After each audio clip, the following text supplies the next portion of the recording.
Welcome to Revolution number 10, At the Table, a podcast where we're going to explore different solutions that just might change the world, from feasible to nonsense. This is Revolution number 10, you're at the table. I'm Anna. I'm Heather.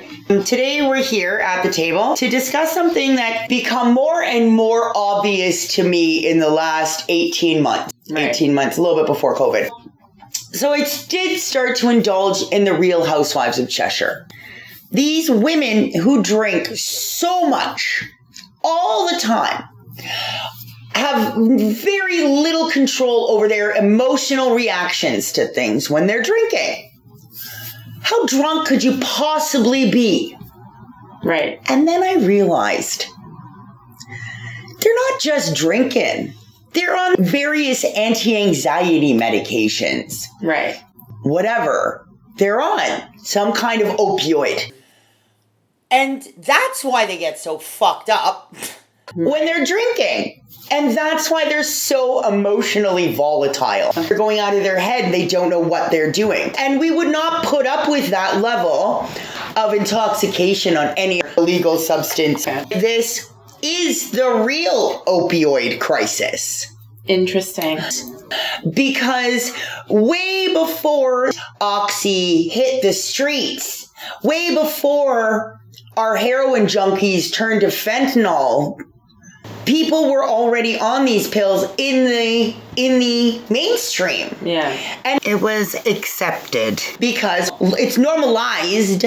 I was watching a series on Netflix or whatever, and in the show, really dramatic things happen, blah, blah, blah. You see the girl open a prescription bottle. Okay. Take 2 anti-anxiety pills. They show her kind of get fuzzy-eyed, sort of groggy. Yeah. You know, and so they're, I guess, alluding to the fact that these 2 pills are kicking in and making her relax. And then you see her go for the pills again and again. Cut to screwed up chick all wavy and shit watching cat videos and laughing. And it was like a eureka moment. The over-medication is leading to a level of ignorance, of distraction, of loving stupid cat videos and dumbass memes and believing misinformation. Yeah. Yeah, there are more people on these medications than not. It clicks. I believe that this true opioid crisis, the prescription opioid crisis, is the one that has created a future generation of apathetic, complacent, over-medicated, and irrational human beings. Mm-hmm. If you're a drug addict, if you're on coke, you're on meth, you're on heroin, whatever, the illegal substance is. Illegal is the thing. Right. You're a junkie. You're a junkie. You are a non-productive member of society. Even if you're a massive cokehead that's a CEO, as soon as people find out that you're a cokehead, even if you've been doing your job amazingly for the last 5 years, suddenly you're just a cokehead. But if you're on Adderall, right? If you're snorting Adderall, no one's going to call you a fucking junkie. They're just going to put you in rehab. Right. But the point I'm trying to make in terms of the crisis is these drugs are specifically made to fuck with your brain, with your brain chemistry, with your brain makeup. They're specifically designed to calm you down. Yeah. And so in doing so, you aren't paying attention. Mm-hmm. And I'm not saying it's a conspiracy. I'm just saying it's the result of something that's already occurred. I've seen people pass out in restaurants, not because they're wasted, but because they had one too many fucking painkillers. Mm-hmm. Mm-hmm. I've seen people who haven't had a drink who are slurring their words, not because they're having a stroke or going into a diabetic sugar low, not because they're so stoned on marijuana. Right? So it's we want to approach things that are just convenient. It's more convenient to consider an opioid crisis on the street amongst homeless junkies than it is to consider the opioid crisis amongst bored housewives In your medicine cabinet. since the 1950s. Yeah. And then on top of that, like the younger generation, a lot of the kids that I know that are in their 20s, they don't even smoke weed, but they'll fucking do oxys. And I kind of came up with this, and you know what I think it is?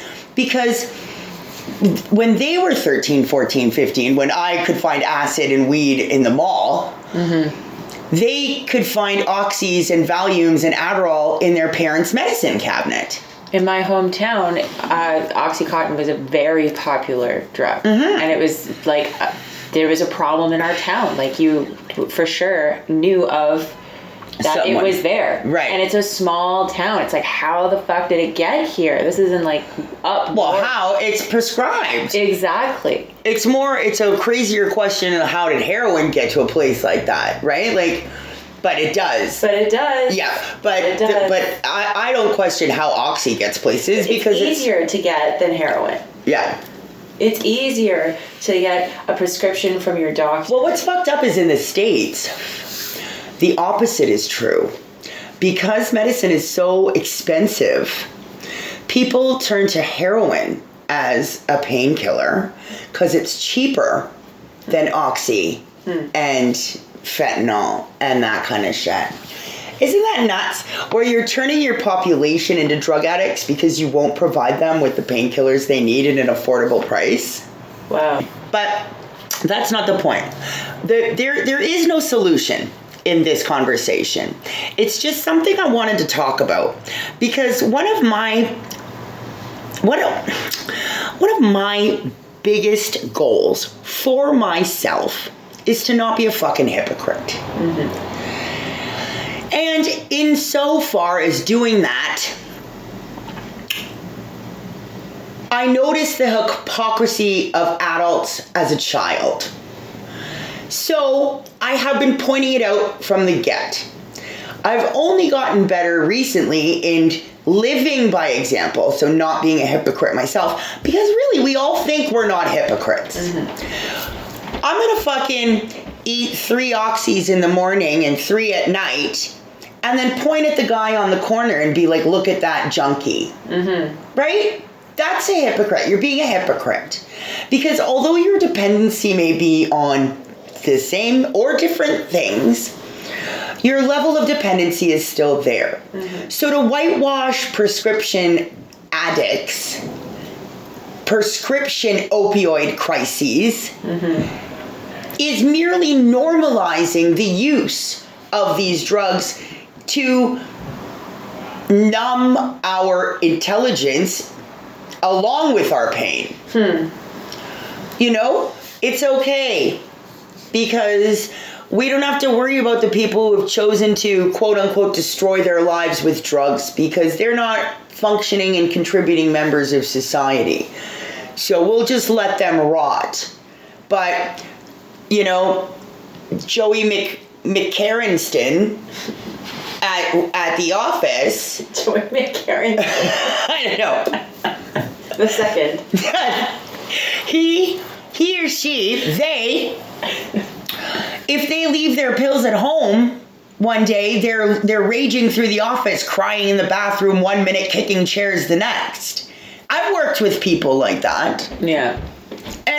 It's chemically induced psychoses. I've lived with people like that. Right. And I'm not saying that people don't need these pills. There are people out there that need these pills, 100%. 100%. But at what point do you stop? Right. Because that's, I think, the issue for a lot of these prescription drugs is that they're prescription drugs. It's in the name. They are still drugs. Right, and the prescription's supposed to run out at some point. Exactly. So you're not supposed to be on painkillers for 10 years. How many friends do you have that you've gone out with and they left their pills at home? Just panicked. Oh, my pills. It's like, well, do you need them right now? Well, yeah, I'm anxious. I can't find my pills. Well, your anxiety is coming from not finding your pills. You wouldn't have noticed your pills weren't there. Yeah. Like, you know, like. Yeah. So it's just like, but if she was panicking looking for her Coke, in the bathroom, people, instead of feeling bad for her, would have been like, druggie. Yeah. Instead of being like, oh, you can't find your meds? Like, I'm so sorry. Like, let's get you some water. Yeah, let's get you a drink. The only solution is a reflection. Let's look in the mirror and assess our perception and the level of hypocrisy. Well, we need to have some way for us to learn how to process our shit better. Right. So that we don't need to be medicated. Well, it's all over the place. I mean, a lot of us, we don't really watch. But if you look at television, TV shows, YouTube, wherever the fuck you watch it, on internet, Netflix, Prime, Crave, whoever, streaming sites, but programs, most programs now, if you're upset, if a character is upset, be it a sitcom, a drama, a thriller, what do? Right. Smoke a cigarette, have a drink, smoke a joint now, right? Like it's always one of those things. Yeah, like, oh, I need a drink. Right. After you murdered all the monsters and... Whatever, right. Rather than, or like, you know, like let's say in a sitcom where they try to get dramatic and somebody breaks up with someone, you know, and grab the bottle of wine. Right. Instead of crying in a best friend's arms, the immediate, like instead of talking it out, the immediate reaction is to drink it off. And I'm not saying that I haven't done that. Yeah. That was my go-to. All done that. That's been my go-to my whole life. Only in the last 4 or 5 years have I tried to find an alternative and be okay with feeling. Mm-hmm. It's okay to feel. Just because I wake up some days and I feel sad doesn't mean I am a sad human being. I am not sad. I feel sad, and that is okay. And we are taught to avoid rather than exploring it. Rather than being, we would rather be complacent and completely medicated, over medicated, than a little uncomfortable for a moment. Right. I guess we could liken it to having to climb a small fence, not even a big fence. And it's just inconvenient enough that I would rather turn around, go back, have a drink than climb over the fence. Right. Yeah. You know? That's not a bad analogy, because facing obstacles and facing them honestly and not being afraid to face them. Yeah. Because fear is a lot of why we choose to numb ourselves. Right. Be honest with yourself. If you cannot illuminate your own darkness, there's no way that you will be able to confront it and overcome it. That you need to accept and be aware of your darkness. And I think a lot of people who over-medicate themselves in an absolute identity crisis. Right. Where the only time they can truly be themselves is when they're not themselves at all. Right. In an absolute state of opioid prescription drug. So would the solution then maybe be therapy? Yeah, but not like talking helps. So the solution isn't therapy per se. Okay.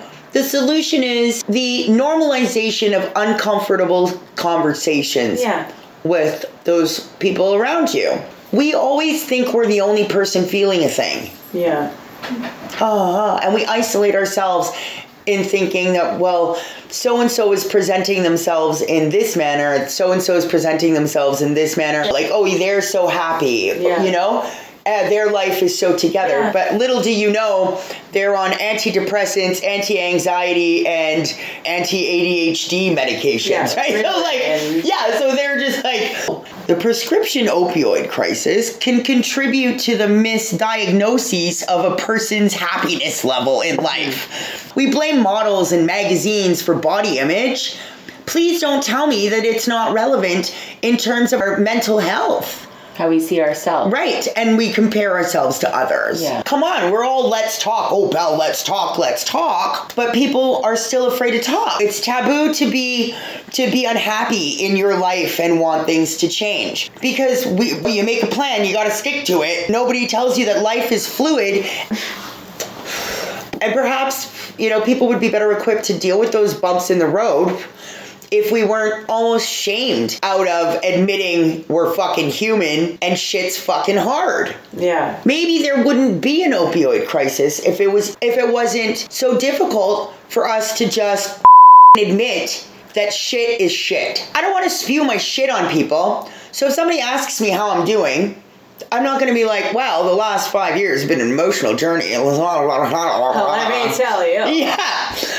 I'm going to say, yeah, fine, thanks. But if I really wanted to break the fuck down, I shouldn't feel ashamed. Yeah. I shouldn't feel weak or pathetic, because as much as I'm trying to be more open about that, feeling human, feeling vulnerable, feeling sad, it's okay. The only beings on earth that are happy all the time are and fish. If you really want to be happy all the time, you gotta live with your eyes closed in your own bubble. That's the only way you're gonna be happy 100% of the time. And remember that it's fun to do a little,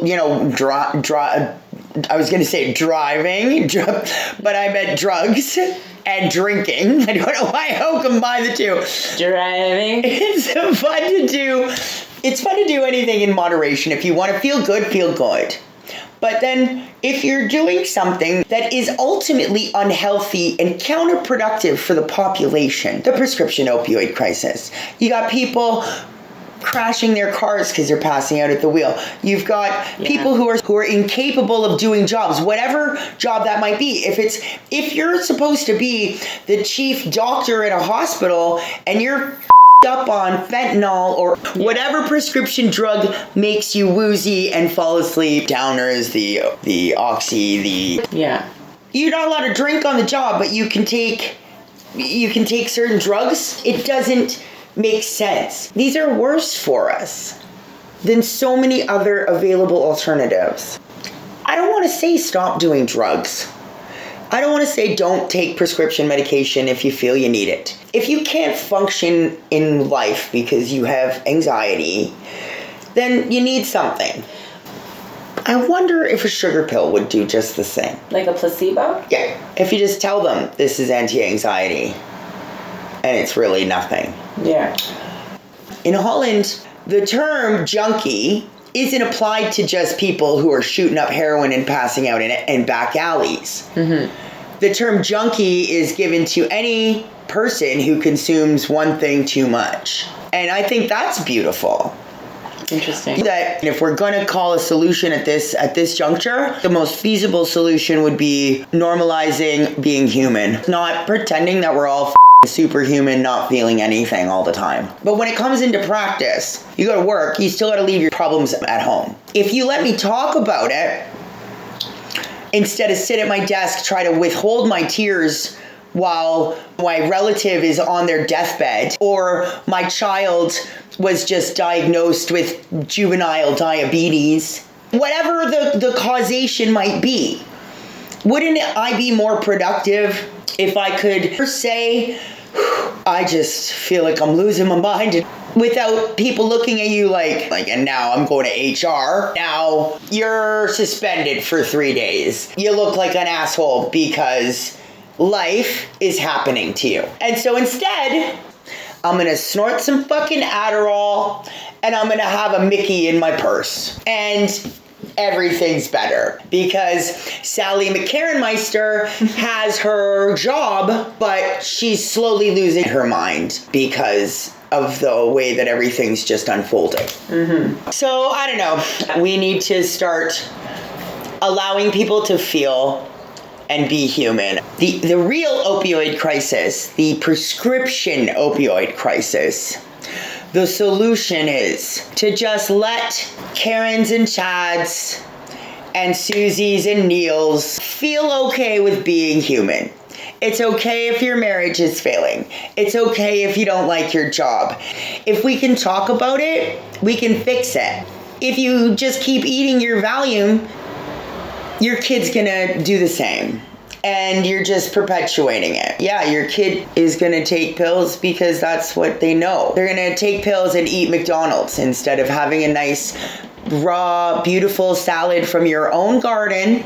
Imagine we did an episode about micro farming and urban farming.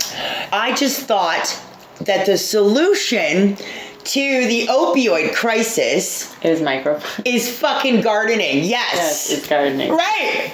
Here's a pack of tomato seeds. Make it grow. Instead of a prescription for clorazepam. As long as it doesn't make their anxiety worse, like, will it grow? Will it grow with my anxiety? Why did you just do that? What? You just fed into the bullshit. What do you mean? No, your garden might not grow, but that's part of life, is the lesson. There you go. That's why you get 100 tomato seeds and only 7 plants. 'Tis life. We need to stop living in this Disney painted world where everything that we aim for works out. Because that is also a very North American idea. Everything's gonna be okay. And it's things. Yeah, and because we think that when it's not, numb ourselves into feeling all right about it. So the problem isn't the drugs, the problem is I think that it needs to be seen equivocally. Right. To the illegal drug. Just because one is in the cabinets and one is on the street doesn't mean that they're all that different. Mm-hmm. Especially now the ones in the cabinets are being sold on the street instead of proper legal drugs. There's a fucking problem. Yeah. Well, thanks for listening, because this was a little chaotic. It's just something that came to me a little while ago when I was watching that stupid show, and all of a sudden it was just like, ding! It's this over-medication basically turning the population into morons, idiots, and being okay with being idiots. That's the problem. The solution for this opioid crisis, we believe, or that we've come to in so much as this conversation, because at the beginning of this conversation, when we started recording, said to Heather, I don't have a solution for this. So we did actually come up with one. I figured. And I think it is quite feasible to normalize the fact that life happens and that it can suck and that that's okay. Because every moment passes. In a moment, that moment will be gone. We forget that moments aren't just good, but fleeting moments are also bad. Maybe that's what we should normalize. Life happens, and start a garden. Yeah. Yeah. Thank you again for listening. Please like and subscribe. Go to the website, rev10atthetable.com. Tell your friends. We want to talk to you. Thanks for listening. My name's Anna. I'm Heather. And you're at the table. Thanks for joining us, and can't wait to see you guys next time.